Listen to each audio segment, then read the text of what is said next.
Para muitos o melhor jogo da série, para outros uma verdadeira vergonha devido a alguns fatores, Castlevania Symphony of the Night com certeza foi um dos melhores jogos que eu já joguei até hoje e tive a honra de platinar nas mais diversas plataformas aonde ao qual ele foi distribuído. Ele foi distribuído na época inicialmente para PS1 e ele foi distribuído em duas versões, a americana e a japonesa.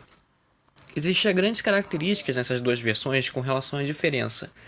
É que, além do áudio, obviamente, ser em japonês e a legenda dos textos serem também na língua japonesa, havia duas coisas acrescentadas. Sabe-se que no final da edição e da renderização de todo o processo, se é que eu posso chamar assim, de criação do game, né, dos sprites, das fases, Symphony of the Night na versão americana não foi totalmente completo. Ele ficou devendo algumas coisas. Então, vamos dizer assim, que deu tempo de ajustar ele da forma que gostariam e terminar o projeto mal acabado, se é que eu posso estar chamando assim. Já no Japão, eles tiveram um pequenino mais tempo e colocaram duas coisas a mais. Symphony of the Night na versão americana é fantástico. Tem uma trilha sonora incrível, o gráfico pra época é maravilhoso, uma mistura de 2.3D, ou seja, 2D com características em 3D. Ele possui um diálogo fantástico, os dubladores são muito bons, as fases, tudo no jogo é fantástico. Só que na versão japonesa há uma incrementação. Eles colocaram dois familiares a mais. O que seriam familiares? Familiares são aqueles bichinhos que ficam te seguindo e te ajudando durante toda a sua jornada. Particularmente o que eu mais gosto é a Sword, né, a espada, mas vai de cada um. Esses dois são a fada verde e um demôniozinho que fica com uma carinha meio zoeira. Isso só é exclusivo da versão japonesa, mas não somente. Symphony of the Night, depois de ter feito um sucesso gigante, foi recomprado, se é que eu posso estar chamando assim, pela SEGA, e lá eles conseguiram terminar o jogo, colocando além dessas dois familiares novos, personagem Maria jogável, tá? E também foi adicionado aí 2 a 3 mapas novos para o game, exclusivos da versão de Sega Saturn. Só que tem uma grande peculiaridade. Você se pergunta, se foi completo na versão de Sega Saturn? Obviamente que ela é muito superior à versão de PlayStation. E os fãs, obviamente, vão querer muito mais a versão de Sega Saturn do que a versão de PlayStation. Aí que tá um porém, amigos. Não é assim que funciona. Apesar de que a versão de PlayStation é mal acabada, sim, ela é super bem feita, mas tem detalhes que faltam. A versão de Sega Saturn eles tiveram que reduzir em níveis gráficos, porque o console não tinha a potência que o PlayStation tinha. Então, várias animações, vários efeitos em relação a tudo foi diminuído graficamente. Isso aí fez com que muitos fãs da franquia ficassem assim: poxa, tem que escolher entre o completo, porém com os gráficos piores, ou o incompleto com os gráficos melhores. Então fica meio dividido. Muitos até dizem que é melhor zerar as duas, sabe como é? Você recebe do melhor. Mais tarde, bem mais tarde para ser sincero, foi criada uma nova versão de Symphony of the Night para PSP. Essa versão, na verdade, ela vem inclusa no jogo Drácula X, que era uma remasterização de Round of Blood, que era um jogo exclusivo para PC Engine, que só tinha a versão japonesa, era difícil você ter o Round of Blood, e fizeram um remaster para PSP. E, por incrível que pareça, quando você zerava esse jogo, você liberava dois outros jogos, Castlevania Symphony of the Night e Round of Blood, dessa vez totalmente traduzido para o inglês, para que as pessoas pudessem jogar dessa forma. E o Symphony of the Night, é claro, quando foram jogar o jogo e perceber alguns detalhes, perceberam que além do jogo estar melhor bem feito, tinha como jogável também a personagem Maria, da mesma forma que a versão de Sega Saturno, e tinham colocado esses dois novos familiares. A grande esperança dos fãs na época foi que Symphony of the Night na versão PSP também tivesse incluso os mapas antigos do Calabouço, ou os mapas no Underground, eu acho que é Hell ou Underground Garden, de qualquer forma. Todo mundo queria isso, mas infelizmente não vieram esses mapas à parte. Muitos acham que a versão de PSP reúne o melhor da versão de PSX, que seriam os gráficos, com os complementos da versão de Saturno. Eu particularmente gosto muito, mas tem algumas diferenças. Por exemplo, na versão de PSP, alguns itens essenciais para o jogo foram mudados de lugar de propósito, e a personagem Maria foram mudados alguns golpes dela, que particularmente eu prefiro muito mais a versão de Saturno. Mas tirando isso, realmente eu posso dizer que eles uniram os dois universos, um pouco de cada coisa, para ficar melhor se eu voltava a ter colocado os mapas extras, mas eu acho que eles eram exclusivos e licenciados pela SEGA. Infelizmente, ninguém fez até hoje um port, um hack com os mapas para a versão de PS1, que custa fazer isso. Mas tudo bem, ninguém fez isso, deixa pra lá.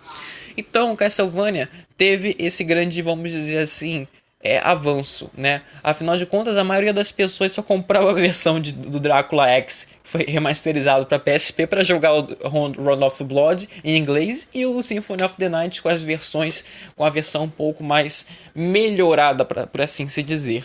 Agora, há pouco tempo atrás, foi lançada uma versão também remasterizada com os gráficos em HD, claro, né, para PS4, chamado Castlevania Requiem, que é basicamente o Round of Blood em inglês, sem ser o remaster, só ele em inglês, com o Symphony of the Night, da versão de PSP. Particularmente é muito bom para quem quer dizer para todo mundo: eu zerei Castlevania e Symphony of the Night em todas as versões possíveis e impossíveis. Ou então, para quem nunca jogou o jogo, jogou pouco, tem um PS4, tem condição de comprar, que eu não acho que ele vai estar muito caro, e vai ter condição agora de jogar um dos dois maiores jogos da história de Castlevania. Galera, com relação ao jogo que eu lancei há pouco tempo, um vídeo, Castlevania Symphony of the Destruction, muita gente se pergunta: que diabos é isso?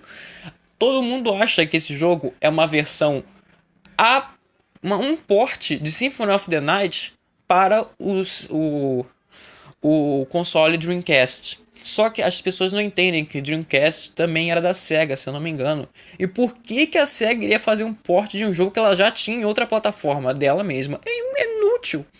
Obviamente que aquele jogo não foi feito pela criadora do console. Ela foi feita por fãs que amam Castlevania e queriam uma versão para Dreamcast. Então o jogo foi feito, muito mal feito por sua vez, com os gráficos utilizando algumas skills de alguns personagens. Você pode ver que o jogo é mal feito jogando com a Maria. Tenta jogar com a Maria, usar os especiais dela, são completamente esquisitos, para não dizer outra coisa. Além disso, o jogo é mínimo, os chefes finais são sempre um lobisomem pegando fogo, não muda, eles não tem história, não tem diálogo, não tem nada. Então o jogo, infelizmente, é mal acabado. Ele foi parado de fazer em 2004, desde então nunca ninguém mais pegou no projeto. Só tem um link disponível para ele na internet, eu vou estar deixando o segundo, que é para vocês estarem fazendo download caso vocês queiram jogar. Vale a pena, só para dizer que joguei todos, sabe como é que é? É bacaninha, não é difícil, zera rapidinho. Agora, mas por que tem gente que odeia tanto Symphony of the Night, já que você disse que os gráficos pra época eram muito bons? Ele misturava o clássico do Castlevania com a geração PSX, que é o 3D, não é? A trilha sonora era fantástica, a ambientação era fantástica, o personagem principal, né? Agora saindo um pouco do clã de caçadores Belmont, agora indo pro filho do Drácula de vez, o Alucard, que já havia aparecido em outros jogos da franquia, mas dessa vez nunca tão presente. E foi até remodelado o Drácula e o próprio Alucard. Por que tem fã que odeia tanto esse jogo? Simples. Ele é muito fácil. Castlevania sempre foi reconhecido por ser um jogo difícil. Só que Symphony of the Night dá um tapa na cara de quem está acostumado com dificuldade. Enquanto em jogos anteriores como Drácula X, Round of Blood, Super Castlevania 4, Castlevania 3, Castlevania e daí por diante, eles são jogos assim: você toma um hit, toma outro, já era. Caiu de um buraco, morreu. Não tem como recuperar a vida, é muito difícil encontrar o item para recuperar a vida. Passar de fase muito complexa, até em alguns jogos como Drácula X, que é o imbecil daquele jogo, daquele port feito para Super Nintendo, é insuportavelmente difícil passar daquele jogo sequer da primeira fase. Symphony of the Night ele trouxe diversos recursos que tornam o jogo fácil até demais. Por exemplo, agora em vez de você cair em lugares muito altos e morrer, você simplesmente continua vivo. E não tô falando só porque o Alucard ele é metade vampiro, metade humano. De certa forma ele seria imortal, então se ele cair de um lugar muito alto ele não vai morrer devido à imortalidade dele. Não, Maria e Richard também se caíram... Richter, desculpa. Se caírem de lugares muito altos também não morrem. Por sua vez, você tem coisas como duplo pulo, se transformar em morcego, névoa, que embelezam mais o jogo, mas tornam o jogo bem mais fácil por sua vez. Você tem com o Richter, por exemplo, você tem rasteira, corrida, o pulo gigante que ele dá pra cima, então isso tudo facilita muito a gameplay do jogo. Os personagens, né, os inimigos nunca foram tão fáceis de serem destruídos, ainda por cima encontra-se um bug durante o jogo que você jogando com a Alucard, você não perde os itens pro boss morte, né?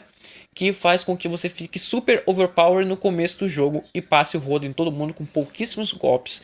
Então Castlevania Symphony of the Night por muitos é mal visto. Tem alguns fãs inclusive que acreditam que a versão de Castlevania de PlayStation 2 não é Symphony of the Night. Eu nem lembro o nome daquele eu nem lembro o nome daquele jogo particularmente tão ruim que eu achei. Ele não é tão ruim assim, mas eu não considero nisso tudo. Eu acho inclusive que ele é melhor do que Symphony of the Night. Não acho. Na minha opinião, como fã da série, joguei quase todos os jogos de Castlevania. Devo dizer que, na minha opinião, em disparada, Symphony of the Night é o melhor de todos, não tem como falar. Mas em seguida eu colocaria dois jogos em segundo lugar. Para mim, Super Castlevania 4, o remake de Castlevania 1, né? E Round of Blood, para mim, estão em segundo lugar. E em terceiro lugar aí, eu colocaria, na minha opinião, ok? Na minha opinião, Area of Sorrow, né? A versão de Game Boy Advance. Ele tinha tudo para ficar em terceiro lugar, porque foi um jogo muito bem feito para a plataforma, que foi feita para as limitações da época. Porém, o jogo se passa com um Drácula japonês. Eu tô dando spoiler, gente, não quero nem saber. O jogo se passa com um Drácula japonês, um castelo no Japão. Ah, mas o que Castlevania tem a ver com o Japão? Exatamente nada. Porém, todos os Castlevania foram feitos pelos japoneses. Então, meio que eles falaram: agora vamos colocar na nossa terra também, porque tudo a Transilvânia não dá. Então, apesar do jogo ter um diálogo muito bom, uma história muito intuitiva, essa parada de Japão não rola, tá ligado? Drácula, vampiro, japonês, não dá. Mas tirando isso, ele é excelente, vale muito a pena ser jogado. Você vai lembrar muitas coisas do Symphony of the Night, com inovações, principalmente na jogabilidade. Agora, galera, se eu tivesse que colocar dois jogos de Castlevania como o último, na verdade eu só colocaria um. Drácula X é o pior jogo da série Castlevania que eu já pude ver até hoje. Ele é insuportavelmente difícil e desnecessário. Como assim difícil e desnecessário? Simples. Simples. Uma coisa é você ter um jogo desafiador, outra coisa é ter um jogo muito difícil. Existem diferenças nisso. Jogar Super Castlevania 4, ele é desafiador. Ele vai te botar à prova em vários momentos. Agora, ele não vai querer fazer com que você arranque seus cabelos da cabeça. Mas esse jogo, ele foi exclusivamente difícil porque se já não bastasse os inimigos serem colocados em lugares extremamente complexos de você passar, inimigos fáceis, mas inimigos que vão te prejudicar. O jogo ainda tem um sistema de gameplay, uma jogabilidade ridícula. Às vezes você pula pra ir para um lugar mais distante e o cara dá um pulo pequeno. Você pula para ir num lugar mais menor e o cara dá um pulo muito alto. Se você pressiona muito o botão para pular, às vezes ele pula pouco. Se você pressiona pouco, às vezes ele pula muito. É como se o jogo não obedecesse o que você manda ele fazer. Entende? Além de tudo, como se já não bastasse isso, às vezes a jogabilidade parece meio trancada mesmo. Eu até saí do teclado, coloquei achei que eu tivesse, sei lá, com um problema no teclado. Coloquei um controle, um joystick aleatório para jogar e continuou com o mesmo problema. Então o problema tá no jogo. Além disso, ele foi basicamente um port para Super Nintendo, porque eles ficaram de olho em Round of Blood, só que um port completamente escroto. Eles não tinham aquela pegada hilária, cartoonizada do Round of Blood, tinha uma pegada completamente diferente. A história não te conta nem cabeça, entendeu? Os inimigos são estranhos. Um dos últimos inimigos, um dos mais importantes, talvez o Shaft, né? O cara, ele é completamente descaracterizado. No final ele luta em cima de uma caveira, que aqueles orbes dele que aparecem em Symphony of the Night em Round of Blood, na verdade são os olhos da caveira. Isso não tem nexo. Entendeu? E o Drácula? O Drácula é ridículo. Aquela risadinha dele no final, só aquilo já mata você. Só aquilo já faz você parar de jogar. Não é porque o Drácula é difícil de se matar e chato. Porque ele não é um chefe difícil, mas que dá vontade de você passar. Ele é um chefe difícil e insuportável. O cara te manda. O cara você tem que ficar pulando de galho em galho daquelas plataformas, já é insuportável, porque qualquer coisa você já erra o pulo, porque a jogabilidade é excelente. Como se não bastasse isso, o cara ficar dando uma risadinha, aquela risadinha mata, não dá, e mandando fogo, e mandando não sei o que lá. A melhor forma é que eu vejo muitos gameplays, inclusive os caras profissionais vencendo a criatura, né, o Drácula, é usando a arma secundária. Cara, isso é ridículo. Você tem que usar arma secundária pra vencer um boss, porque é a melhor forma de matar ele. Cara, sério, não dá. Aí como se não bastasse nisso, na segunda forma do Drácula, todo mundo pensa que ele vai virar um monstro, vira tipo um demônio, um diabo gigante, que não tem nada a ver com Drácula. Entendeu? Eu nunca vi uma forma de Drácula tão ridícula. Entendeu? Nunca vi uma forma de Drácula tão ridícula. Até em Symphony of the Night, a versão final dele, que ele fica sentado naquele trono cheio de cabeças e com asas, ficou meio esquisitinho, mas pô, é muito melhor do que essa versão, entende? Então tudo no jogo é muito esquisito. Aí você fala, pelo menos no final ele vai te explicar a história. Não, no final é um Drácula caído no chão, cheio de sangue na boca, e acabou a história. Não tem nexo esse jogo. A única coisa que salva realmente é os gráficos, que eu desde sempre digo, jogos de Super Nintendo sempre tiveram gráficos muito bons, desde Demon Crest, Aladdin, entre vários outros jogos de vários tipos de gênero. Castlevania, Dracula X tem gráficos muito bons pra época. A gente tem que ser sincero. E a trilha sonora também é muito boa. O que peca, meus queridos, é a jogabilidade, a história, que foi uma adaptação bem adaptada, porque não tem nada a ver com a história praticamente do Round of Blood. E principalmente descaracterização de vários personagens, inclusive a Maria. Se você vê a Maria, você acha que ela, sei lá, parece um alien. É ridículo. E nem poder jogar com ela você pode. Ah, mas aí ia facilitar muito o jogo. Afinal de contas, a Maria de Round of Blood ela é muito apelona. Beleza, que facilitasse. Mas se fosse pelo menos parecido. Quer fazer um porte, cara? Quer copiar, copia direito. Sabe como é que é aquela verdadeira história? Quer copiar, copia direito. Não faz merda. E eles não pensaram nisso. Eles fizeram um jogo qualquer. Então, sim, foi o pior jogo que eu joguei. Ah, e pra falar que a jogabilidade é ruim, mas é ela que é o problema do jogo. Não somente, não tô só reclamando da jogabilidade.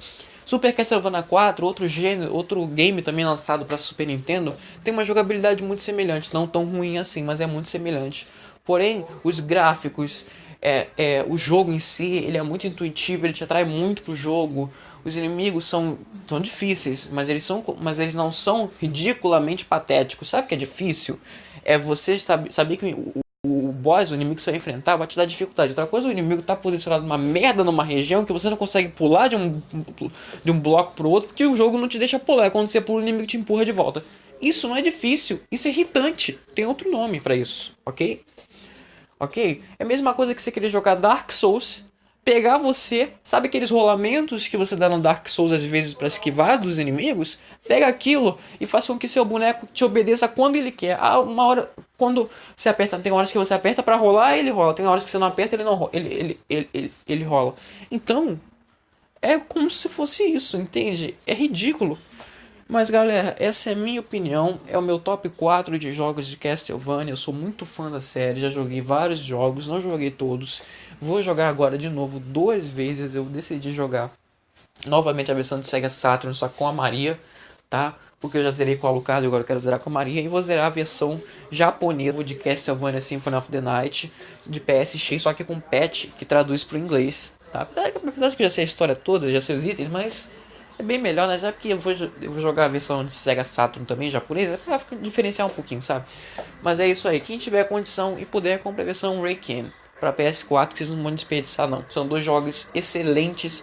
A história dos dois é excelente. E se eu puder dar uma dica, comece com Land of Blood. Você vai ver que vai ter uma dificuldade muito maior do que Symphony of the Night, mas em compensação você vai começar a entender a história de Land of Blood para depois ir para Symphony of the Night e continuar a caminhada. Jogue com os dois, Maria e Richter, você vai curtir demais o jogo, ok? Depois jogue no Symphony of the Night, aí você joga com quem você quiser. Iniciando de preferência, se puder com a Alucard pra você entender a história. Depois jogue com o Richter e com a Maria também, se você quiser curtir um pouco mais. E é isso aí, galera. Espero que vocês tenham curtido. Se não curtiu, quiser dar dislike, dê dislike, fica à vontade. Eu vou desabilitar o like, dislike, acabou o dislike. Fica à vontade, tá? Mas comente aí, galera. Eu vou estar desabilitando de qualquer jeito, sempre algum engraçadinho pra dar um dislike. Eu vou estar desabilitando. E caso você tenha curtido, não deixe de estar curtiu, comenta, o like. Já é o suficiente. Pra mim já é, eu não tenho quase divulgação nenhuma mesmo, então isso aí pra mim já é mais do que o suficiente. Essa é minha opinião. Um grande abraço a todos. Valeu, falou, vou ficando por aqui. Fui.